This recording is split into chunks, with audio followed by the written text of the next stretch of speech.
అండి. అందరూ బాగున్నారు కదా! వెల్కమ్ టు యోగ్ స్టాక్. Thank you so much for supporting my videos అండి. నా చిన్న రిక్వెస్ట్ ఏంటంటే నేను ప్రతి వీడియో అడుగుతున్నాను. సబ్స్క్రైబ్ చేసుకోండి, లైక్ చేయండి అని. ఒక చిన్న లైక్ జస్ట్ అలా నొక్కితే ఏంటంటే వీడియో చాలా మందికెళ్తది.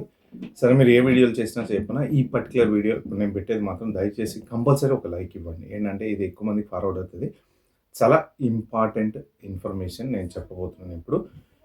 వీడియో అంతా అయిన తర్వాత చాలా చిన్న వీడియో అండి, పెద్దదేం కాదు. వీడియో అంతా అయిన తర్వాత నిజంగా మీకు వర్త్ అనిపిస్తే మీరు ఫార్వర్డ్ చేయండి. లేదు అనుకుంటే వదిలేసేయండి. ఓకే. ఏంటంటే స్టూడెంట్ ఇంటర్వ్యూస్ ప్రస్తుతానికి పాజ్ పెట్టారు కదా! మొన్న మేలో.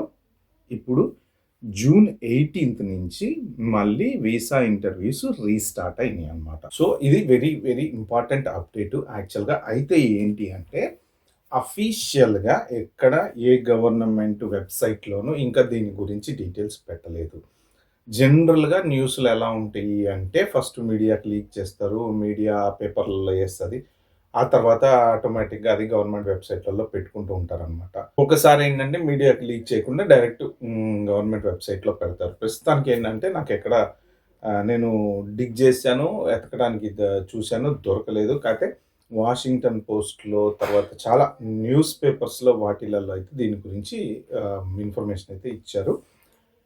జూన్ 18 నుంచి రీస్టార్ట్ అయినాయి అని చెప్పేసి. అయితే ఏంటంటే ఇక్కడ మీకు అపాయింట్‌మెంట్ వెంటనే దొరుకుతుందా? దొరకకపోవచ్చు. ఎందుకు అంటే బ్యాక్‌లాగ్స్ అనేవి చాలా ఉంటాయి గదా! ఫస్ట్ ఆఫ్ ఆల్ ఆపేసిన వాళ్ళు ఇన్ని రోజుల నుంచి ఎవరైతే బ్యాక్‌లాగ్స్ ఉంటాయో, తర్వాత ఈ మధ్య గ్యాప్‌లో ఇంటర్వ్యూకెళ్ళి రిజెక్ట్ అయిన వాళ్ళు, వీళ్ళంతా ఉంటారు కదా! Plus hectic work. అయితే దీనివల్ల మీకు ఈజీగా అపాయింట్‌మెంట్ దొరికే ఛాన్స్ ఉండదు. ఇంకొకటేంటంటే అసలు ఎందుకు పాస్ చేశారు? ఎందుకు రీఓపెన్ చేశారు? ఈ మధ్యలో జరిగిన చేంజెస్ ఏంటి అంటే ఎక్స్‌ట్రీమ్ సోషల్ మీడియా వెట్టింగ్ అనే కాన్సెప్ట్ మీద దీన్ని వీళ్ళు మళ్ళీ రీస్టార్ట్ చేశారు. అంటే ఏంటంటే, మీకు సంబంధించిన ఇన్‌స్టాగ్రామ్ గానీ, లేకపోతే యూట్యూబ్ కామెంట్స్ గానీ, లేకపోతే ఏది మన ట్విట్టర్ ఎక్స్‌పోస్ట్ కామెంట్స్ గానీ, ఫేస్‌బుక్ కామెంట్స్ గానీ, ఏదైనా సరే మీకు టిక్‌టాక్ ఉంటే టిక్‌టాక్ గానీ, ఎన్ని సోషల్ మీడియాలో మీకు గనక యూజర్ అకౌంట్ ఉంటే దాని ప్రొఫైల్‌ని మీరు ప్రైవేట్‌లో పెట్టుకోకూడదు. ఇది కండిషన్ నంబర్ 1. ఓకే. సో, క్లారిటీగా వినండి. ప్రొఫైల్ ప్రైవేట్‌లో ఉండకూడదు. ఎందుకంటే ఇన్‌స్టాగ్రామ్ ప్రొఫైల్ మీరు టక్కున ఓపెన్ చేయంగానే చాలామంది ప్రైవేట్ అని వస్తుంది. సో, కంపల్సరీ మీరు ఇంటర్వ్యూకెళ్ళటానికన్నా ముందే మీరు దాన్ని పబ్లిక్ చేసెళ్ళాలి. లేకపోతే మీ టైమ్ అంతా వేస్ట్ అయిపోతది. ఇది కండిషన్ నంబర్ 1. కండిషన్ నంబర్ 2 ఏంటంటే ఏదైనా సరే వాళ్ళకి క్లియర్‌గా మెన్షన్ చేయాలి. సోషల్ మీడియా గురించి అడిగారనుకోండి మీరు. ఇప్పుడు ఇన్‌స్టాగ్రామ్‌లో నీకు యూజర్ అకౌంట్ ఉందా? అంటే మీరు క్లియర్‌గా యెస్ ఉంది అని మెన్షన్ చేయాలి. మీరు ఒకవేళ మర్చిపోయినా మీరేదన్నా సోషల్ మీడియా అకౌంట్ గనక ఇవ్వకపోతే మీరు గుర్తు చేసుకొని, తెలుసుకొని ఇవ్వండి. అప్పుడెప్పుడో మేము ఫేస్‌బుక్ వాడాం ఒక యూజర్ అకౌంట్‌తో. ఇప్పుడు మళ్ళీ యూజర్ అకౌంట్ మార్చుకున్నాం. మనం ఎన్నైనా క్రియేట్ చేసుకోవచ్చు కదా! ఆ అకౌంట్ నాకు గుర్తులేదు అంటే కుదరదు. ఎందుకంటే ఆ అకౌంట్‌లో ఉన్నప్పుడు మీరేమన్నా బ్యాడ్ కామెంట్సో, లేపోతే ఇంకోటి జేయటమో, లేతే బ్లాక్ చేయటమో, కొంతమందివి ఎక్స్ పోస్ట్‌లు అప్పుడప్పుడు బ్లాక్ చేస్తుంటారు. వరదాకా ఎందుకు మొన్న డొనాల్డ్ ట్రంప్ గారిదై కొన్ని రోజులు అప్పుడు ఎలాన్ మస్క్ సెపరేట్‌గా ఉన్నప్పుడు గవర్నమెంట్ రాకముందు ట్విట్టర్ అకౌంట్ బ్లాక్ చేశారు. తర్వాత మళ్ళీ రీఓపెన్ చేశారు. అలాంటివి జరుగుతాంటాయన్నమాట. ఏదైనా సరే మీరు క్లారిటీగా వాళ్ళకి ఇవ్వండి. మర్చిపోవద్దు. ఎందుకంటే ఇవాళ రేపు ఇప్పుడున్న ప్రెజెంట్ సిట్యుయేషన్‌లో ఒక ఏఐ సాఫ్ట్‌వేర్ తోటి మనకేమేమి అకౌంట్స్ ఉన్నాయో డేటా మొత్తం తీసుకొస్తది. ఏం ప్రాబ్లమ్ లేదు. ఈజీగా ఎత్తుకోవచ్చనమాట. నెక్స్ట్ ఇంకొకటేంటంటే సోషల్ మీడియా అకౌంట్స్ పోస్ట్‌లలో గనక మీరు యునైటెడ్ స్టేట్స్ గవర్నమెంట్‌కి అగైనెస్ట్‌గా గాని, లేదు ఇప్పుడు ఫర్ ఎగ్జాంపుల్ ఇప్పుడు ఇరాన్, ఇరాక్ వార్ జరుగుతుందండి. అది ఇరాన్, ఇజ్రాయెల్ వార్ జరుగుతుంది.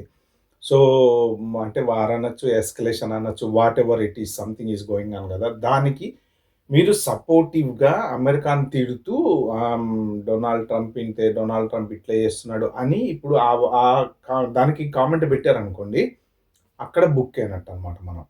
అంటే అమెరికా అని ఇప్పుడు ఎవరెవరైతే స్టూడెంట్స్ వీసా తీసుకొని వెళ్దాం అనుకున్నారో, బీ1, బీ2 వాళ్ళు వీసా తీసుకొని వెళ్దాం అనుకున్నారో, హెచ్1 వాళ్ళు వీసా తీసుకొని వెళ్దాం అనుకుంటున్నారో, ఎటువంటి యూట్యూబ్ వీడియోస్‌లోనో, లేకపోతే ఇన్‌స్టాగ్రామ్ వీడియోస్‌లోనో ట్రంప్‌కి ఎగైనెస్ట్‌గా కానీ, అమెరికాకి ఎగైనెస్ట్‌గా కానీ, అమెరికా ఇన్వాల్వ్ అయ్యే వాటికి ఎగైనెస్ట్‌గా కానీ, ఎందుకంటే చాలా మందికి హ్యాబిట్. ఇప్పుడు మన యూట్యూబ్ ఛానళ్ళల్లో most of the Telugu channel ఏంటంటే, ఇదిగో పులి, అదిగో మేక అంటారు.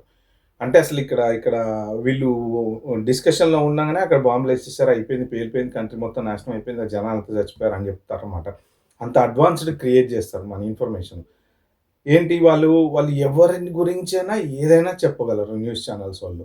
ఓకే. అది రైటా? రాంగా? తర్వాత సంగతి తర్వాత. దానికి పోయి మనము అవును వాడట్లా, ఈడిట్లా, ట్రంప్ అట్లా, పుతిన్ ఇట్లా అని కామెంట్ పెట్టామనుకోండి, అక్కడ ప్రాబ్లమ్ అవుతది. సో వాళ్ళు చెప్పేదేంటంటే మా కంట్రీకి ఎగైనెస్ట్‌గా గాని, టెర్రరిస్ట్ ఆర్గనైజేషన్‌కి సపోర్టివ్‌గా గాని, లేకపోతే మేము జేసే బయట డిస్కషన్స్ చేసే వాటికి కాంట్రడిక్ట్ చేస్తూ అంటే ట్రంప్ గురించి తప్పు మాట్లాడుతూ గాని, గవర్నమెంట్ గురించి తప్పు మాట్లాడుతూ గాని, ఎటువంటి నెగెటివ్ పోస్ట్‌లు గనక ఉంటే మాత్రం ఇది కొంచెం వీసా రిజెక్ట్ అయ్యే ఛాన్స్ ఉంది. ఎస్పెషల్లీ మీరు ఇంకా డీటెయిల్స్ వాళ్ళకి ఇవ్వకపోయినా రిజెక్ట్ అయ్యే ఛాన్స్ ఉంది. ఈ ఎక్స్‌ట్రీమ్ వెట్టింగ్‌లో ఏదైనా ఇన్ఫర్మేషన్ మిస్‌ప్రెజెంట్ చేసినా రిజెక్ట్ అయ్యే ఛాన్స్ ఉంది. సో, ఒకవేళ మీరు ఇచ్చిన అకౌంట్‌లలో వాళ్ళకేమన్నా తేడా అనిపిచ్చింది, ఏదైనా కామెంట్ ఏదైనా ఫైండ్ చేశారు వాళ్ళు అనుకుంటే, మీ అప్లికేషన్ అయితే ప్రొలాంగ్ అయితది. దాంట్లో డౌట్ అయితే ఏం లేదు. So, this includes deleted account. మీరు గుర్తుపెట్టుకోండి. This includes deleted account. రీసెంట్‌గా యూట్యూబ్‌లో చాలా వచ్చినియి. నేను చాలా చదివాను, చూసాను గూడా. ఏమంటారంటే, మీరు ఇంటర్వ్యూకెళ్ళే ముందు మీ సోషల్ మీడియా అకౌంట్‌లు డిలీట్ చేయండి అని చెప్పేసి కుప్పలు తెప్పలుగా వీడియోలు పెడుతున్నారు చాలామంది. వాళ్ళిచ్చిన టర్మ్స్ అండ్ కండిషన్స్‌లో క్లియర్‌గా ఉన్నది ఏందంటే, you must provide your social media account including deleted accounts. Okay. Delete అంటే మనకు ప్రొఫైల్ మనకు కనపడదు గానీ డేటాబేస్‌లో ఉంటుందండి. కంప్యూటర్స్ తోటి అదే పెద్ద problem. Everything remains in a database. Me account వేరే వాడికి కనిపించదు. ఎందుకంటే అది డిలీట్ అయింది గానీ. కానీ అక్కడ ఉంటది. అక్కడి నుంచి సర్వర్‌లోంచి ఆ డేటా డిలీట్ కాదు. పాత కామెంట్స్ గానీ ఏవైనా సరే వన్స్ లాగ్ అయింది అంటే లాగ్ అయింది అంతే, దాంట్లో ఉంటుంది. కాబట్టి డిలీటెడ్ అకౌంట్ అయినా సరే ఇవ్వండి. ఒకవేళ డిలీటెడ్ అకౌంటే కదా! మనకు ఫేస్‌బుక్ అకౌంట్ ఇంతకుముందు ఉంది. అయినా డిలీట్ చేసేసాం కదా! మనం ఇప్పుడు ఆ యూజర్ వాడట్లేదు కదా! అని ఇవ్వకపోతే మళ్ళీ మీకు రిజెక్ట్ అయినా అవ్వచ్చు, డిలే అయినా అవ్వచ్చు. వాళ్ళు క్లారిటీగా మెన్షన్ చేశారు. ఎందుకంటే మీరు ఒకసారి మన న్యూస్ పేపర్ దాంట్లో గనక చూస్తే ఈ టర్మ్స్ అండ్ కండిషన్స్ క్లారిటీగా మెన్షన్ చేశారు. కొంచెం నేను టైం తీసుకొని డీటెయిల్డ్‌గా చెప్పాను. ఎందుకంటే మీకు అర్థం కావాలని. ఓకే. సో, ఎవరైనా అపాయింట్‌మెంట్స్ బుక్ చేసుకోవాలి అనుకుంటే మాత్రం మీరు ట్రై చేయండి. అపాయింట్‌మెంట్స్ దొరుకుతాయి. బట్ ఎప్పుడు దొరుకుతాయి ఏంటి అనేది మనకైతే తెలీదు. ఇంక దీని అఫీషియల్ కన్ఫర్మేషన్ కూడా ఇంకా క్లారిటీకి రాలేదు. సో, కాబట్టి ఇది వెరీ ఇంపార్టెంట్ యూఎస్ యాస్పిరెంట్ స్టూడెంట్స్‌కి. ఇంకొక నేను వీడియో కూడా చేస్తున్నాను నేను. ఈరోజు ఈవినింగ్ ఒకటి అప్డేట్ చేస్తాను. అసలు స్టూడెంట్స్ పరిస్థితి ఏంటి? అక్కడ ఎలా ఉంది? పేరెంట్స్‌కి, స్టూడెంట్స్‌కి మధ్యన డిస్కషన్స్ ఏంటి అనేది. ఇప్పుడు ఇదేంటంటే ఇంపార్టెంట్ ఇన్ఫర్మేషన్. పాపం అందరూ వెయిట్ చేస్తూ ఉంటున్నారు కదా! అపాయింట్‌మెంట్స్ బుక్ చేసుకోవడం కోసం అని చెప్పి నేను ఫాస్ట్‌గా ఈ వీడియో చేసి అప్‌లోడ్ చేస్తున్నా. దయచేసి నా చిన్న రిక్వెస్ట్ లాస్ట్‌లో ప్లీజ్ అండి ఇది ఫార్వర్డ్ చేయండి. ఈ ఒక్క వీడియో. ఎందుకంటే నేను ఏ వీడియో పెట్టినా గానీ చెప్పా కదా! వంటలు చేసుకునే, బిర్యానీలు చేసుకునే లక్షలు వస్తాయి గానీ ఇట్లాంటి ఇంపార్టెంట్ ఇన్ఫర్మేషన్ 2000, 3000 కన్నా ఎక్కువ దాటదు. అంటే వ్యూస్ కోసం, డబ్బుల కోసం కాదు కానీ అట్‌లీస్ట్ ఒక నలుగురికి ఇన్ఫర్మేషన్ తెలుస్తది కదా! ఇప్పుడు వీసా అపాయింట్‌మెంట్స్ తీసుకోవాలి అనుకునే వాళ్ళకి తెలియకపోవచ్చేమో. వాళ్ళు పోయి వాషింగ్టన్ పోస్ట్ పేపర్ చదవరు కదా! ఇట్లాంటి వాటి వల్లనే తెలుస్తూ ఉంటాయి. కాబట్టి దయచేసి ఈ ఒక్క వీడియో మాత్రం ప్లీజ్ అండి అందరికీ షేర్ చేయండి. Okay friends. Bye bye. Take care.